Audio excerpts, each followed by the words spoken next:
Assalamualaikum students, welcome to Homo sapiens media. So you guys are waiting for my past papers video, but the thing is कि past papers को देख के मुझे need लगी कि valence shell electronic configuration की एक separate video बनानी चाहिए, बिकॉज कुछ स्टूडेंट्स ऐसे होंगे जिन्होंने मेरे प्रीवियस लेक्चर्स नहीं देखे होंगे थ्योरी वगैरह के, जैसे या फिर इलेक्ट्रॉनिक कॉन्फ़िगरेशन की वीडियो है 30 मोस्ट इम्पॉर्टेंट क्वेश्चन हैं, या वो डायरेक्ट इलेक्ट्रॉनिक कॉन्फ़िगरेशन और प्रैक्टिस क्वेश्चन से वीडियोस देख रहे होंगे, तो या फिर उन्होंने valence shell electronic configuration separately या टॉपिक्स के साथ कवर नहीं की, तो ये वीडियो उनके लिए भी है और जो मेरे लेक्चर्स देखते आ रहे हैं उनके लिए भी है, क्योंकि ये सेपरेटली एक बहुत इम्पॉर्टेंट टॉपिक है। क्योंकि इलेक्ट्रॉनिक कॉन्फ़िगरेशन के क्वेश्चंस जब ट्रिकी बनते हैं तो वो वैलेंस शेल इलेक्ट्रॉनिक कॉन्फ़िगरेशन में से ही बनते हैं। फॉर एग्ज़ाम्पल कि इस तरह क्वेश्चन आपके पास आ जाते हैं कि right down the valence shell electronic configuration of group 1A 2A, या inner transition elements, D block element, outer transition representative, P block या ट्रांजिशन एलिमेंट्स। तो इस टॉपिक में हम ये इस छोटे से टॉपिक में मैं आपको ये सब कवर करा दूँगी कि ये क्या होते हैं और वैलेंस शेल इलेक्ट्रॉनिक कॉन्फ़िगरेशन सारे ग्रुप्स की क्या होती हैं। तो स्टार्ट करते हैं। अच्छा, मैं ये अगेन डिस्कस नहीं करूँगी कि एस क्या है, एन क्या है, ये सब मैं आपको जो है प्रीवियस लेक्चर है मेरा इलेक्ट्रॉनिक कॉन्फ़िगरेशन की वीडियो पे देखिएगा, डिस्क्रिप्शन बॉक्स में लिंक जो है वो अवेलेबल है, वहाँ से देखिएगा कि ये स्टैंड्स फॉर क्या है। तो 1A की वैलेंस शेल इलेक्ट्रॉनिक कॉन्फ़िगरेशन होती है NS1। अब देखिएगा जो ग्रुप नंबर होगा आपकी वही लास्ट इलेक्ट्रॉन नंबर भी वही आएगा, या फिर आपका इलेक्ट्रॉन नंबर्स जो होंगे वो टोटल करके वही ग्रुप नंबर बनेंगे, या यहाँ पर जैसे एक है शेल तो यहाँ पर NS1 1 इलेक्ट्रॉन, 1A का 1 NS1, 2 का NS2। अब 3 में क्या होता है, एक शेल और खुल गया NP, एक सब शेल और खुल गया NS2 NP1। तो यहाँ देखिए 2 + 1 3, तो ये ग्रुप नंबर जो है रिप्रेजेंट करेगा कि इसमें कितने इलेक्ट्रॉन्स आएंगे, NS2, NP1, 2 + 1 3। ये मैं आपको ईजीएस्ट वे बता रही हूँ वैलेंस शेल इलेक्ट्रॉनिक कॉन्फ़िगरेशन का। 4A किस तरह कहते हैं, NS2, NP2, 2 + 2 4। 5A NS2 NP3, 2 + 3 5। 6A NS2 NP4, 2 + 4 6, देखिए 6। 7 NS2 NP5, 2 + 5 7। 8 का क्या है, NS2 NP6, 2 + 6 8। तो ये हो गई सब ग्रुप ए की वैलेंस शेल इलेक्ट्रॉनिक कॉन्फ़िगरेशन। अब मूव करते हैं सब ग्रुप बी की तरफ।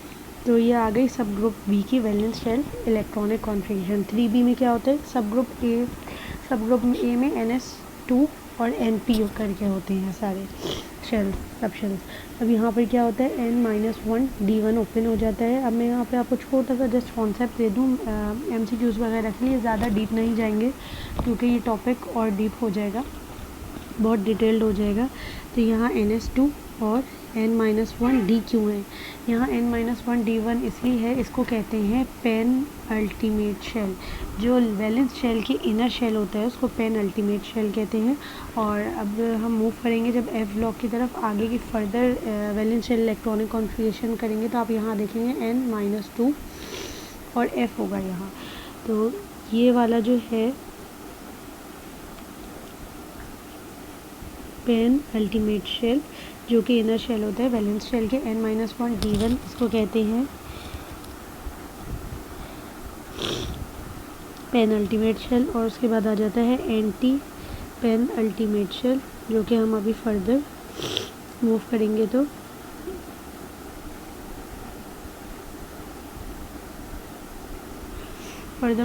तो देखेंगे 3B NS2 N-, N-1 D1। यहाँ पे देखिएगा सिंपली जैसे P में जो है प्लस होते जा रहे थे, NS2 के साथ P में प्लस हो रहे थे NP के साथ, यहाँ पे N-1 D में इलेक्ट्रॉन प्लस होता जाएगा। जो इलेक्ट्रॉन D का होगा S का होगा वो दोनों प्लस हो जाएंगे। इसी तरह NS2 + 1 ये 3 हो गया। फर्दर 4 में इसी तरह होगा, 4B में NS2, N-1 D2, 2 + 2 4। 5 में NS2 N-1 D3, 2 + 3 5। आपको इसी से ग्रुप नंबर पता चल रहा है, या ग्रुप नंबर से आप इसी तरह वैलेंशियल इलेक्ट्रॉनिक कॉन्फ़िगरेशन निकालनी है। बस आपने याद रखना है सब ग्रुप बी की किस तरह करते हैं, NS2 के बाद कॉमा के बाद N-1 D1 करके आती है सब ग्रुप बी की। उसके बाद NS, अब यहाँ पे देखिएगा यहाँ तक हमने कर लिया 5 तक। 5 के बाद 6 में क्या होता है, NS2 की जगह NS1 होता है, comma N-1 D5। According to the rule यहाँ पे NS2 और यहाँ 4 आना चाहिए, बट द थिंग इज़ आपने मेरे प्रीवियस लेक्चर्स देखे होंगे, उसमें मैंने आपको हाफ फिल्ड ऑर्बिटल और फुल फिल्ड ऑर्बिटल का कॉन्सेप्ट बताया था कि वो ज़्यादा स्टेबल होते हैं, इसलिए हम जो एक्सेप्शनल केसेस थे कॉपर और क्रोमियम के, वहाँ पर हम जो है अपना एक इलेक्ट्रॉन शेयर करा देते थे। तो यहाँ पे क्या होता है, ये अपना एक इलेक्ट्रॉन मोर स्टेबल होने की वजह से ऑर्बिटल को ज़्यादा स्टेबल करने के लिए, हाफ फिल्ड करने के लिए, 5 फिल्ड होंगी तो वो हाफ फिल्ड होंगी, और 10 फिल्ड होगी डी ऑर्बिटल में तो वो फुल फिल्ड होगी। अगर यहाँ पर 4 फिल्ड होती तो ये जो है लेस स्टेबल होता, इतना स्टेबल नहीं होता, तो ये स्टेबिलिटीज़ की यहाँ मेंटेन करने के लिए अपना इलेक्ट्रॉन शेयर करा देगा। इसी तरह एक और केस आएगा 9 का, उसमें भी हम एक इलेक्ट्रॉन शेयर करा देंगे, तो ये सिर्फ ये 6 में होगा, और आगे जब मैं डिस्कस करूँगी तो आपको बताऊँगी कि और किस में होगा। NS1, N-1 D5, 4 की जगह यहाँ 5 हो जाएगा, यहाँ 1 हो जाएगा, ये आ गई। उसके बाद आती है 7 की, NS2, N-1 D5। आप सिंपली जस्ट ये प्लस करके लिखते जाइएगा। सिर्फ और सिर्फ 6 का केस आपने याद रखना है कि 4 नहीं आएगा, 5 आएगा, 2 + 5 7, 7 बी की बन गई। एंड उसके बाद 8, NS2, N-1 D6 to 8 है। यहाँ पे आप देखेंगे तो 2 + 6 8 होता है, लेकिन यहाँ 6 to 8 क्यों है? 6 to 8 इसलिए है क्योंकि 8 में होता ये है, 8 ग्रुप में जब हमने पीरियोडिक टेबल पढ़ा था तो मैंने आपको बताया था 8, 9 और 10 जो है वो सब मर्ज करके 8 भी ग्रुप बनाते हैं। तो 6 to 8 आ सकते हैं इलेक्ट्रॉन्स डी में, तो इसलिए यहाँ 6 to 8 है, क्योंकि अगर हम 6 को प्लस करेंगे 2 के साथ तो 8 बन रहा है, 7 को प्लस करेंगे 2 के साथ तो 9 बन रहा है, और 8 को प्लस करेंगे तो 10 बनेगा, जो कि इस बात को फर्दर जो है वो प्रूफ कर रहा है, जो मैंने आपको सबमर्ज वाली बात बताई। उसके बाद 1B और 2B, अब 1B और 2B बाद में लिखने की ये वजह थी क्योंकि ये 8, 9, 10 के बाद ये बन जाते हैं 11 और 12 ग्रुप।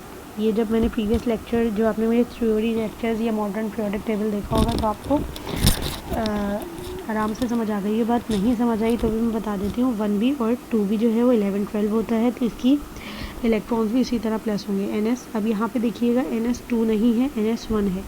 मैंने आपको ये वाला 6 करते हुए बताया था कि आगे एक क्वेश्चन ऐसा आएगा जिसमें जैसे यहाँ पर NS1 D5 है, उसमें 9 होगा, यहाँ NS1 और 9 की जगह 10 करेंगे, मतलब 4 था यहाँ पे तो हमने 5 कर दिया था, इसने अपना एक इलेक्ट्रॉन यहाँ शेयर कर दिया था, तो यहाँ 2 से 1 रह गया था।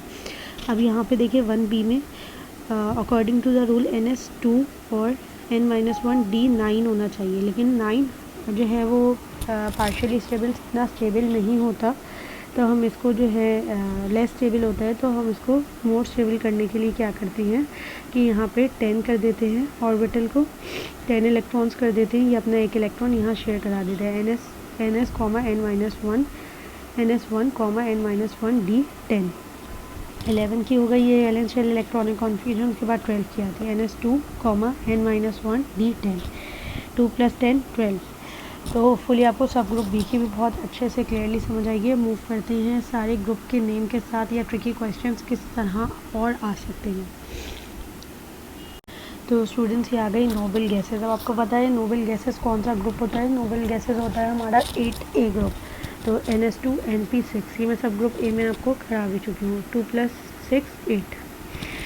S block elements, S block elements की क्या होती है? एस ब्लॉक वैसे हमें पता है 1A और 2A जो है वो एस ब्लॉक होता है, तो ये हमें प्रीवियस अभी हमने इसको डिस्कस किया है तो हमें सही समझ आ गई।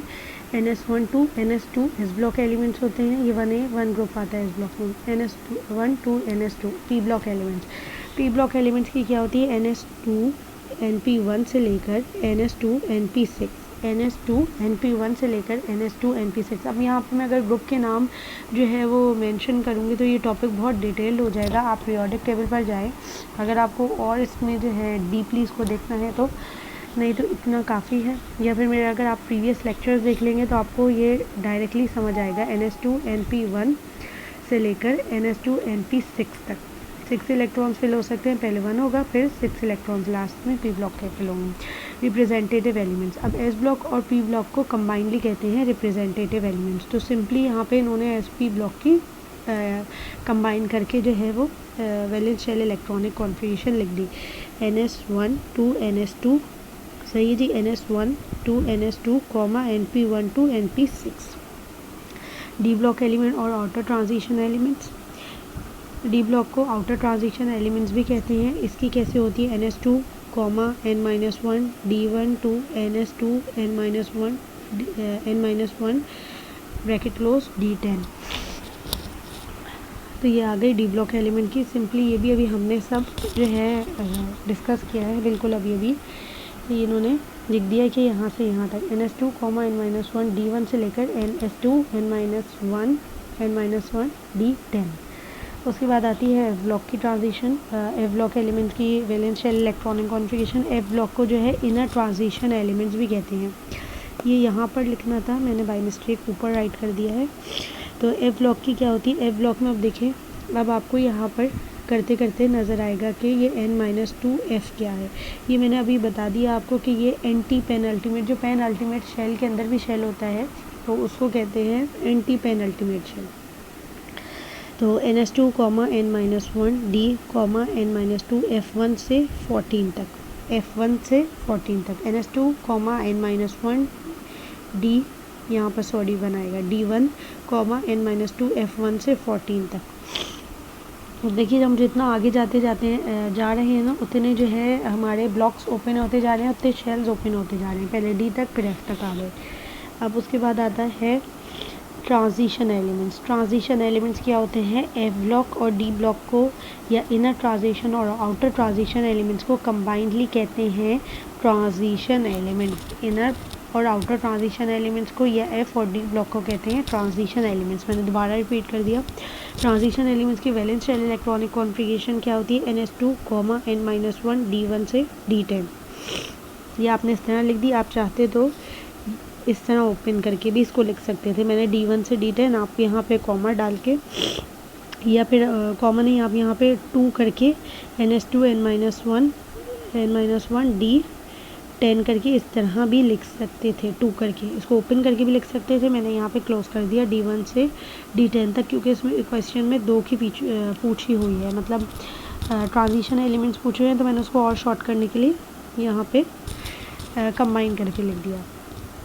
उसके बाद ट्रांजिशन एलिमेंट में हमने यहाँ पे डिस्कस कर ली आउटर ट्रांजिशन की। अब यहाँ पे लिखेंगे हम इनर ट्रांजिशन एलिमेंट्स की, जो कि होती है F block. NS2, N-1 D1, N-2 F1 to F14। आप यहाँ पर भी चाहें तो इस तरह ओपन करके लिख सकते हैं। इसको भी यहाँ पर मैंने शॉर्ट करके लिख दिया। आप चाहें तो इसको अगेन इस तरह करके ओपन करके इसको राइट कर सकते हैं। तो होपफुली आपको जो है वैलेंस शेल इलेक्ट्रॉनिक कॉन्फ़िगरेशन का टॉपिक भी समझ आया होगा, और हर ग्रुप की वैलेंस शेल इलेक्ट्रॉनिक कॉन्फ़िगरेशन भी करनी आ गई, क्योंकि ये मोस्ट रिपीटेड क्वेश्चंस होता है हमारे फाइनल्स में, बोर्ड में, या आप किसी भी बोर्ड से हो। वैलेंस शेल इलेक्ट्रॉनिक कॉन्फ़िगरेशन बहुत इंपॉर्टेंट होता है, और हमें आनी चाहिए कि वैलेंस शेल इलेक्ट्रॉनिक कॉन्फ़िगरेशन क्या है और हर ग्रुप की वैलेंस शेल इलेक्ट्रॉनिक कॉन्फ़िगरेशन क्या होती है। तो मूव करेंगे अब हम पास्ट पेपर्स पर।